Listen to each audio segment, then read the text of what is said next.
elég szennyezettségi adatsorokat. Nos, a levegő minőség többnyire kedvezően alakul, az éjszakai órákban növekedhet meg átmenetileg a szállópormennyiség, emellett az ózon délután, míg a nitrogén-dioxid az esti és reggeli órákban mutathat kisebb mértékű emelkedést.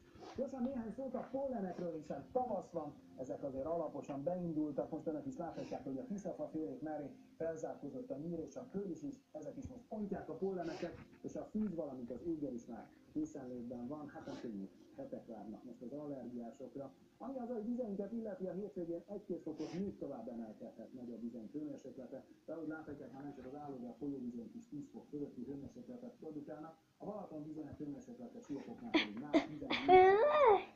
Szörfözők, repülők, vitorlázók figyeljenek!